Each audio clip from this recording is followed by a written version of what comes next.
Matul is-sena 2025 Project Green komplet issaħħaħ l-impenn tagħha biex toħloq u tirriġenera spazji ħodor madwar Malta u Għawdex, b'enfażi qawwija fuq il-kwalità tal-ħajja tan-nies u l-ħarsien tal-ambjent. Fil-fatt tul din is-sena ħidmet Project Green waslet biex testew 13 il-proġett differenti madwar il-pajjiż li meta wieħed jaqgħadhom flimkien ikopru kważi 82,000 metru kwadru ta' art irriġenerata biex titgawda mill-familji.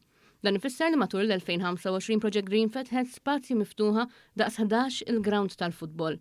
Fost il-proġetti ewlenin li tlestew din is-sena hemm dak estensiv ta' Wied Speranza, wieħed mill-aktar widins popolari f'pajjiżna fejn saret ħidma ta' tħawil ta' diversi siġar u arbuxelli li qed jgħinu biex jissaħħaħ l-ambjent naturali taż-żona.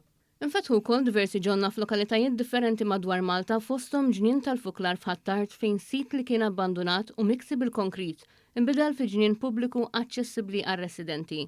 Ġie inawgurat ukoll ġnien għall-familja f'Ħalaxa, spazju sigur u aċċessibbli li joffri ambjent adattat għall-familji u tfal. Dwar il-ħidma ta' Project Green kellimna mal-kap eżekuttiv tal-Aġenzija Joseph Kuxkiri li spjega kif bħalissa għaddejja ħidma fuq 15 il-proġett ieħor b'diversi stadji ta' implementazzjoni. Għandek proġetti li bħalissa qed jiġu implementati u ħajjinfetħu fi ftit ġimgħat ftit xhur oħra. Bot għandek oħrajn li għadhom fuq il-karta, però xorta qed isir ix-xogħol fuqhom. Ġaħna n-portafol bħalissa ta' 150 proġett b'kollox. Li prattikament qed nitkellmu fuq 350 miljun bħala investiment li ħajsir. Il-kap eżekuttiv spjega wkoll li l-missjoni ta' Project Green hija li tidentifika żoni fi spazji urbani li jistgħu jiġu trasformati f'żoni ħodor sabiex kunu jistgħu jitgawdew min-nies u jtejbu l-ambjent urban.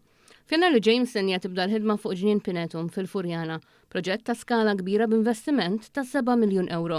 Barra minn hekk se tibda x-xogħol fuq ġnien San Anton kif ukoll fuq il-proġett tal-Fgura District Park li se jingħaqad mal-ġnien ta' San Clement. Għandna l-proġett tal-Furjana pereżempju, li ħassir reġenerazzjoni tal-arkati tal-Furjana u tisbih hemmhekk anke tħaddir tat-Triq Sant'Anna.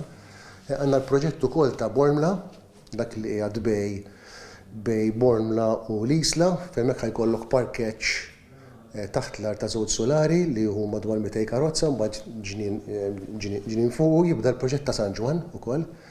Huwa proġett ta' 20 miljun fejn għandek parkeġġ u bagħad għandek tħaddir ukoll ta' partijiet kbar ta' faċċata tal-Knisja. Kollox għas-sena li ġejja Project Green mistennija tiftaħ madwar 100,000 metru kwadru oħra ta' spazji miftuħa, b'medja ta' bejn 15 u 20 spazju ġdid.